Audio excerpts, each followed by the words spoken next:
নমস্কার বন্ধুরা, সর্বাণী রান্নাঘরে আপনাদের সবাইকে স্বাগত জানাই। বন্ধুরা, আজকে আমি ফুলকপির সঙ্গে মুসুর ডাল দিয়ে দারুণ সুস্বাদু একটা রেসিপি আপনাদের সঙ্গে শেয়ার করব, যেটা রুটি, ভাত এবং পরোটা সব কিছুর সঙ্গে খেতে ভীষণই ভালো লাগবে। আর আজকের রেসিপিটা আমি খুব সহজভাবে আপনাদের সঙ্গে শেয়ার করব। রেসিপিটা তৈরি করার জন্য আমি ফুলকপির এই ফুলের অংশগুলো কেটে নিয়েছি। এবার এই ডাঁটার অংশটা আমি সামান্য বাদ দেবো। এইভাবে বাদ দেওয়ার পর আমি ফুলগুলোকে ছোট টুকরো করে কেটে নেব। তো দেখুন বন্ধুরা, আমি এইভাবে সমস্ত ফুলকপিটাকে কেটে নেব ছোট করে। আর এই ডাঁটার অংশগুলো এগুলো আমি বাদ দেব। আমি সম্পূর্ণ ফুলকপিটা এইভাবে ছোট টুকরো করে কেটে নিয়েছি। আর দেখুন, এখানে সামান্য ডাঁটার অংশ রয়েছে।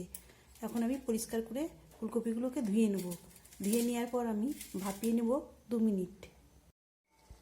আমি ফুলকপিগুলোকে ধুয়ে নেওয়ার পর সামান্য লবণ দিয়ে জলে 2 মিনিট ভাপিয়ে নিয়েছি। এখন ফুলকপিগুলোকে জল থেকে ছেঁকে তুলে নেব। এখানে আমি ফুলকপিগুলো জল থেকে ছেঁকে তুলে নিয়েছি। আর 100 গ্রাম মুসুর ডাল আমি জলে পরিষ্কার করে 2 থেকে 3 বার ধুয়ে নিয়েছি, জল পাল্টে পাল্টে। এদিকে গ্যাস অন করে আমি আবারও কড়াইটা বসিয়ে দিয়েছি। কড়াইয়ের মধ্যে দিয়ে দিয়েছি আমি প্রায় 1.5 টেবিল চামচ রিফাইন্ড তেল। তেলটা খুব ভালোভাবে গরম হয়ে গেছে। এখন আমি ভাপিয়ে রাখা ফুলকপিগুলো দিয়ে ভেজে নেব। অল্প একটু হলুদের গুঁড়ো দিলাম। এবার আমি ফুলকপিটাকে নাড়াচাড়া করে একটু ভেজে নেব। বন্ধুরা, আজকে ফুলকপির সঙ্গে মুসুর ডাল দিয়ে বানানো রেসিপিটা আপনাদের ভালো লেগে থাকলে অবশ্যই একটা লাইক দেবেন। সেই সঙ্গে যদি নতুন বন্ধুরা এসে থাকেন, অবশ্যই আমার চ্যানেলটিকে সাবস্ক্রাইব করে আমার পাশে থাকবেন। গ্যাসের ফ্লেমটাকে বাড়িয়ে এই ফুলকপিগুলোকে নাড়াচাড়া করে ভেজে নিতে হবে, তা না হলে কিন্তু কড়াইয়ের গায়ে লেগে যেতে পারে।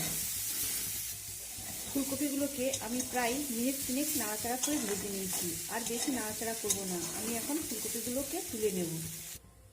ফুলকপিগুলোকে তুলে নেওয়ার পর আবারও কড়াইটা বসিয়ে দিয়ে আমি 2 টেবিল চামচ রিফাইন্ড তেল, তার মধ্যে 1 চামচ গোটা জিরা আর একটা শুকনো লঙ্কা আমি ফোড়নে দিয়ে দিয়েছি। এখন ফোড়নটাকে ভেজে নেব। ফোড়নটা ভাজা হয়ে গেছে। এখন আমি এর মধ্যে দিয়ে দেবো একটা বড় সাইজের পেঁয়াজ। পেঁয়াজটাকে আমি কুচিয়ে নিয়েছি। পেঁয়াজটাকে একটু নাড়াচাড়া করে আমি ভেজে নেব। পেঁয়াজটাকে আমি খুব লাল করে ভাজবো না, একটু হালকা করে ভেজে নেব। পেঁয়াজটাকে আমি একটু হালকা করে ভেজে নিয়েছি। এখন আমি এর মধ্যে দিয়ে দেবো একটা মিডিয়াম সাইজের কোঁচানো টমেটো। টমেটোটা দিয়ে আমি এবার একটু নেড়ে চেড়ে নেব। তবে তাড়াতাড়ি যাতে টমেটোটা নরম হয়ে যায়, সেই জন্য আমি সামান্য লবণ দেব। লবণটা দিয়ে আমি আবারও নাড়াচাড়া করে নেব। এখানে দেখুন বন্ধুরা, এই টমেটোটা খুব সুন্দরভাবে নরম হয়ে গেছে। এখন আমি এর মধ্যে দিয়ে দেব 1 চামচ আদা রসুনের পেস্ট।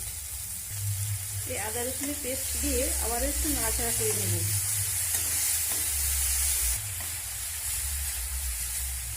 এখন আমি দিলাম সামান্য হলুদের গুঁড়ো, ঝালের জন্য দিলাম অল্প একটু লঙ্কার গুঁড়ো। অল্প একটু জল দিয়ে আমি মশলাটা সুন্দর করে কষিয়ে নেব। আমি কিন্তু এর মধ্যে এখন আর কিছু মশলা দেব না, আমি পরে একটা গুঁড়ো মশলা দেব। তবে 2টো কাঁচা লঙ্কাকে আমি ছোট করে কেটে এইভাবে চিড়ে নিয়েছি। কাঁচা লঙ্কাটা দিয়ে আমি আবারও একটু নাড়াচাড়া করে মশলাটাকে কষিয়ে নেব। এখানে মশলা থেকে তেলও ছেড়ে দিয়েছি। এখন আমি এর মধ্যে সেই ধুয়ে রাখা মুসুর ডালটা দিয়ে দেব। ধুয়ে রাখা মুসুর ডালটা দিয়ে একটু নাড়াচাড়া করে নেব মশলার সঙ্গে। এবার দিয়ে দেবো পরিমাণ মতো জল। এখানে আমি পরিমাণ মতো জল দিয়েছি। তবে জলটা এমনভাবে দিতে হবে যেন খুব বেশি ঝোল না থাকে। ডালটাও সেদ্ধ হবে, অথচ অল্প একটু রসা থাকবে। এখন ঢাকা চাপা দিয়ে আমি 5 মিনিট ডালটাকে সেদ্ধ করে নেব। আর গ্যাসের ফ্লেমটাকে মিডিয়ামে করে দেব। 5 মিনিট পরে ঢাকা চাপাটা খুলে নিলাম। আর এখানে মুসুর ডালটা দেখুন, এর মুখটা ফেটে গিয়েছে।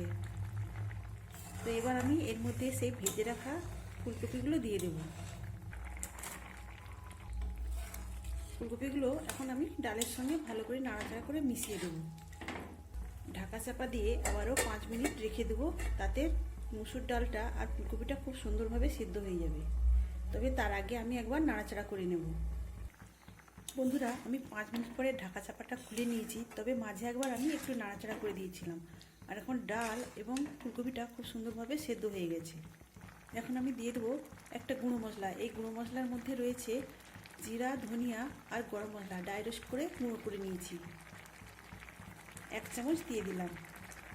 এই গুঁড়ো মশলাটা দেওয়ার ফলে এর টেস্ট দ্বিগুণ বেড়ে যাবে। আমি ফুলকপিটা ভাপিয়ে নেওয়ার সময় লবণ দিয়েছিলাম, তাই এখন ডালের পরিমাপ অনুযায়ী আবারও সামান্য একটু লবণ দিলাম আর দিলাম অল্প একটু চিনি। বন্ধুরা, আপনারা অনেকভাবে ফুলকপি রান্না করেছেন, একবার মুসুর ডালের সঙ্গে ফুলকপি দিয়ে এইভাবে রান্না করে দেখবেন, দারুণ টেস্টি হবে। আমি গুঁড়ো মশলা, লবণ আর চিনিটা দেওয়ার পর আবারও নাড়াচাড়া করে সব কিছুর সঙ্গে মিশিয়ে নিলাম। আর এই রান্নাটা এইভাবে মাখো মাখো ভাবেই তৈরি হবে। সবশেষে দিয়ে দেবো 1 মুঠো ধনেপাতা কুচি। বন্ধুরা, আপনারা অবশ্যই এইভাবে রান্না করে দেখবেন। রুটি, পরোটা এবং গরম ভাতের সঙ্গে খেতে দারুণ লাগবে। আর ছোট বড় সবাই ভীষণ পছন্দ করবে এই রেসিপিটা। তো এখানে আমার সম্পূর্ণ রান্নাটা হয়ে গেছে, এখন আমি এটাকে নামিয়ে নেব। আজকের রেসিপি আপনাদের কেমন লাগলো অবশ্যই কমেন্ট করে জানাবেন। তাহলে বন্ধুরা, আজকের মতো আসি। সবাই ভালো থাকবেন, সুস্থ থাকবেন। ধন্যবাদ।